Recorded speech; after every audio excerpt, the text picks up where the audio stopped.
Thomas the tank engine was feeling very happy.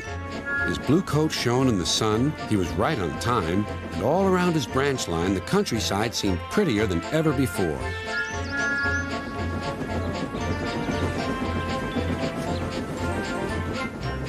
Beep, beep. Good morning, Percy, he whistled. My branch is the pride of the line, wouldn't you agree?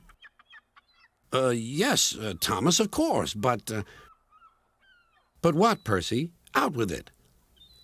Well, there is another engine with a famous branch line, too. Who? Where? His name's Stepney. He's far away, but Sir Topham Hatt says he may visit us. When? Oh, someday. And Percy hurried away. Meanwhile, Stepney was puffing steadily along his line. It isn't very long, and that made him feel a little sad. Later, he saw Rusty. The little diesel had helped save Stepney from scrap. Everyone's been so kind. But my railway is so short, and I do miss a good long run. I think you should tell Driver, too, replied Rusty. I'm sure he'll understand. Stepney soon discovered that indeed he did. Do you know, Stepney, I feel just the same way. That evening he had exciting news. Guess what, Stepney? Sir Topham Hatt has invited us to visit the other engines on his railway. Manager agreed. It'll be a really long run to get there. Oh, thank you, sighed Stepney. They set off next morning. By now, all the other engines were talking about Stepney. He runs a famous branch line. Did you know that? Said Percy. Thomas was feeling a little jealous. Huh. It may be famous, but my branch is the first on the line. Everyone knows that, too. And he huffed away to fetch his coaches. Look, squeaked Percy. Why have they all come? There's no train yet. But Percy was wrong. The signal dropped, and from far away an engine whistled. Here he comes, yelled Douglas. Stepney puffed proudly through the junction.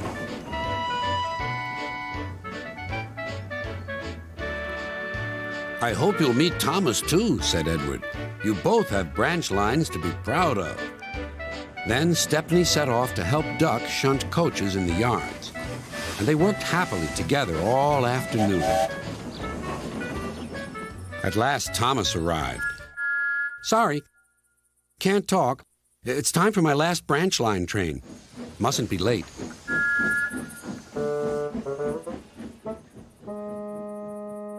He was hardly out of sight when the engines heard shouting at the station. Moments later came the alarm. Stop all trains! The signalman answered the telephone. A special, is it? I see. Thomas was impatient. Why are we waiting? My passengers are being delayed. Sorry, Thomas, said his driver. We're being shunted to allow another train to pass. Soon they heard an unfamiliar puffing sound. There was Stepney with his headlamp swaying and whistle blowing. He gathered speed and disappeared. Well, bust my boiler, said Thomas the tank engine. Next morning he was still fuming. Shunted. And on my own branch, too. It's a disgrace. I'm sorry, said Stepney. I was a special. Why? An important passenger arrived just as you left. He ordered a special train, and Duck let me take it. We had a splendid run, but, finished Thomas, it can make an engine nervous not to know the line. Exactly, said Stepney. You're such an expert. Thomas felt much better. He couldn't be cross anymore and began telling Stepney all about his branch line.